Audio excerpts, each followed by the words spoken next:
Okay, the subject today, this is the second lecture of this spring lecture series, 2 parts, called Reality Bites. And the subtitle is America Confronts Its Financial Future. And today's lecture is a little bit more along the lines of America confronting its financial future as far as government debt is concerned. In fact, that's what it's all about. Although it's more than that, it's debt in general, because debt, now let me differentiate this evening with the first evening. In the first evening, we spoke about what happened in America where the consumer sector and the banking sector got, quote, upside down. Upside down in the sense that they had more liabilities than assets. Very important, because it changes behavior. It changed the behavior of the consumer because they stopped consuming because they're trying to work off debt. And it stopped behavior of banks. And for only the second time since World War II, second time since World War II, bank loans contracted. When the banks went upside down, they stopped lending, the consumer stopped spending. And lending and spending has been our means of getting out of recessions since 1946. So basically, that's why we're mired in this problem. I also talked somewhat about the end run that the markets created through the carry trade, through the repo market, where excess liquidity of institutions got funneled to risk takers who were willing to take risk on an overnight basis. And so there was some lending and some positive result of monetary policy. Basically, a new channel of monetary policy opened up, not through the commercial banks, but through the repo market.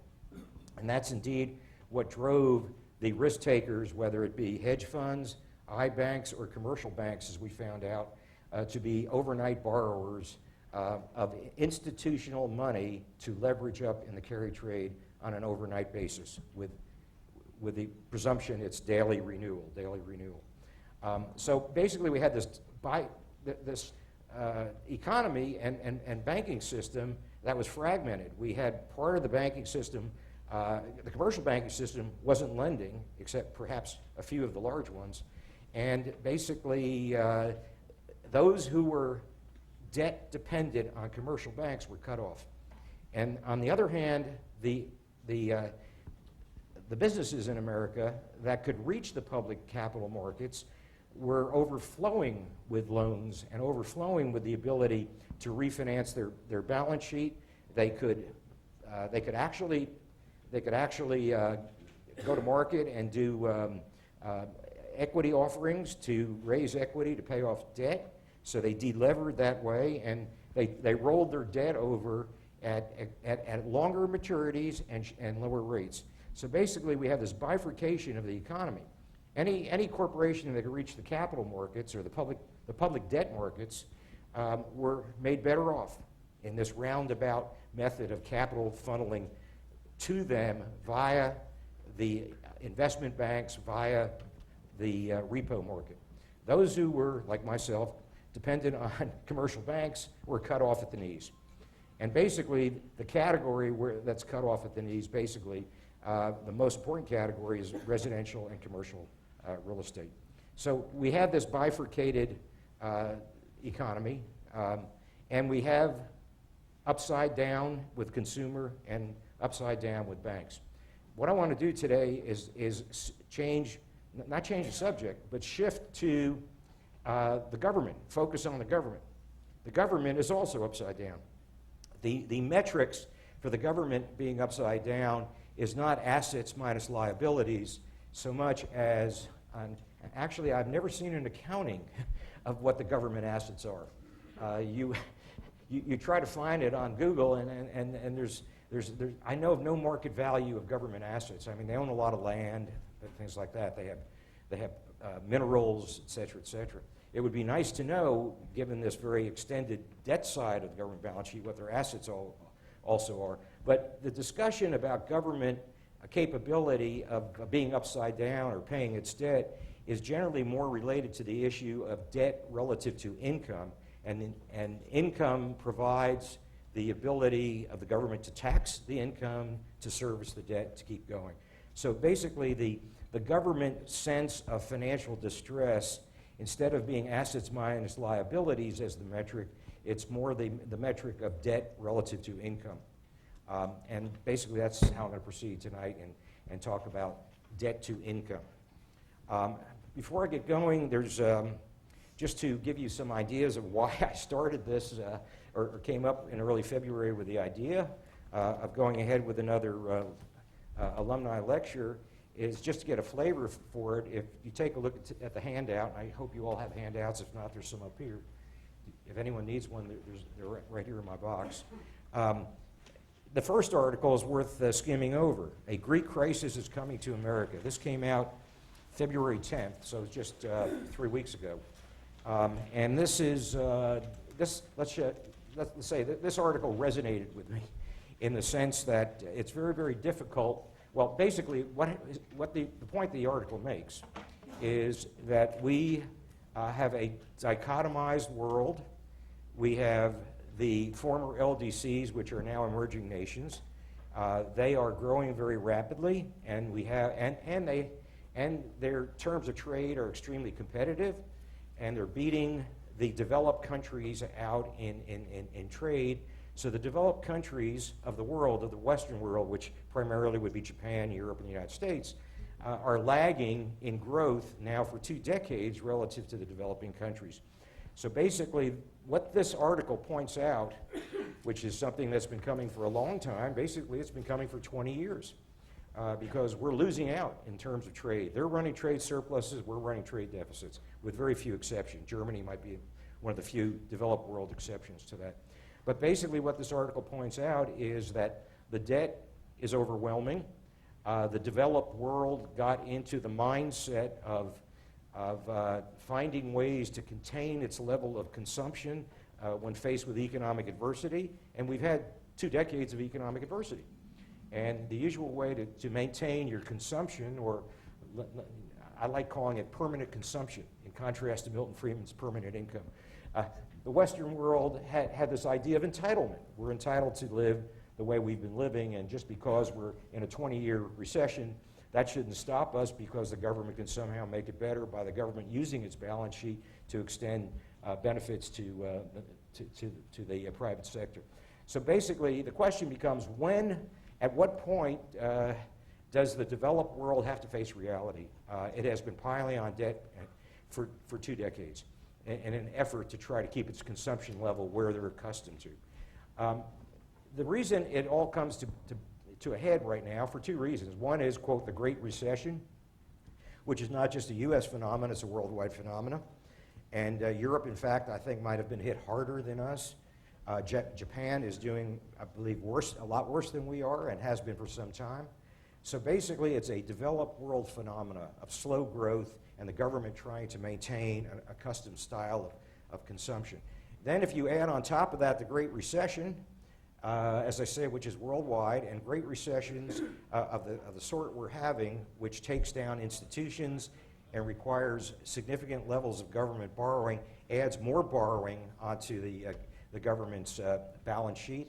And now, as I indicated last time, we're less than 10 months, it feels like 10 minutes, 10 months away from the first baby boomers stepping forward and applying for their entitlements. And just to throw the number out that I threw out last week, because it's so staggering, and it just sticks with you and probably changes your behavior, the number of baby boomers reaching the age 65 in the U.S. alone is at the rate of 25,000 a day for the next 18 years. And these people will be stepping forward for their Social Security, for their Medicare, Medicaid, et cetera, et cetera. So basically, now we have not only 2 decades of the government trying to maintain its style of living, and then we, on top of that, have the Great Recession costs, but now we're on the edge of the Great Entitlement thrust as well. And it's all accumulated, and basically the question becomes, how much longer can these governments pretend to be able to service those levels of debt? And that's basically what this lecture is about. The question then becomes, the first place, of course, it crops up is Greece, and that's what this article is about.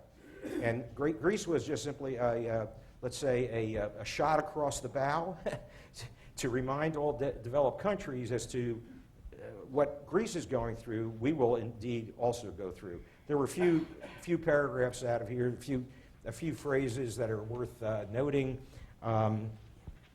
It all began in Athens. It's spreading to Lisbon and Madrid, who are next in line, the next weakest European countries.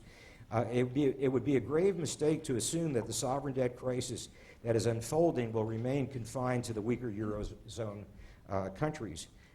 Then, of course, he goes down to the U.S. about the fourth paragraph, which I should have underlined. And the issues in the Eurozone should not distract us from the general nature of the fiscal crisis that now is afflicting most Western economies. Call it fractional geometry of debt. The problem is essentially the same from Iceland to Ireland to Britain to the United States. It just comes in widely differing sizes. And that's the issue. And furthermore, Greece not only is the shot across the bow, but it's very, very important also in that something called contagion happens. And once the financial markets find out that a certain sector of the market is not performing well, then they start to go sour on the entire sector. So basically, that's what I would imagine is going to be coming down the road in our direction.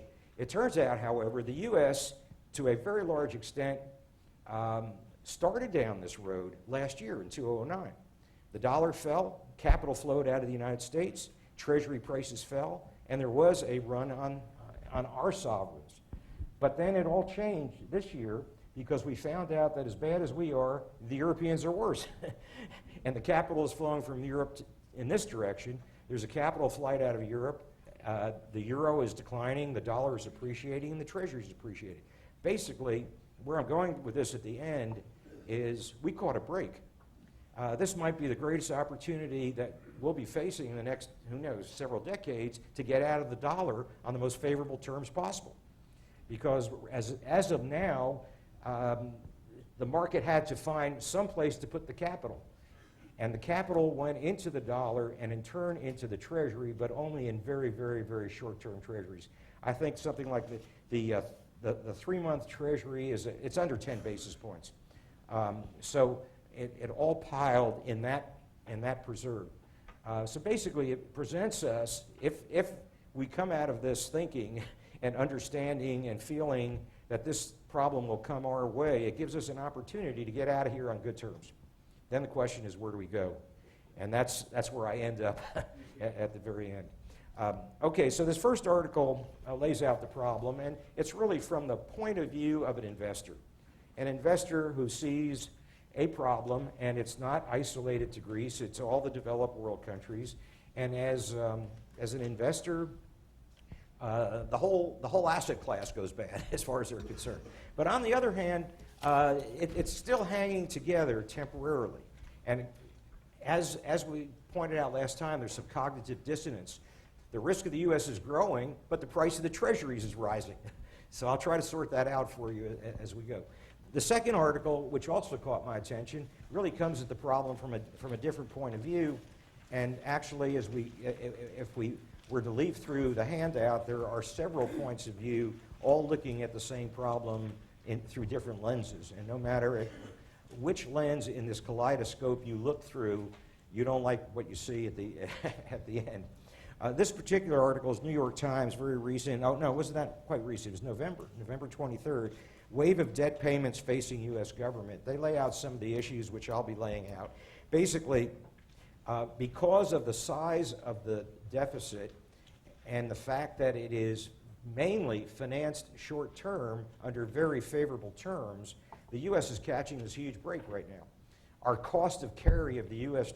debt of now $12 trillion is extremely inexpensive. Right now, the average maturity of the Treasury portfolio of debt is 4 years. The UK is 14 years. So we're financing short-term, and we have an avalanche of world capital scared and coming in and buying our short-term treasuries with a cost of capital of less than 1%.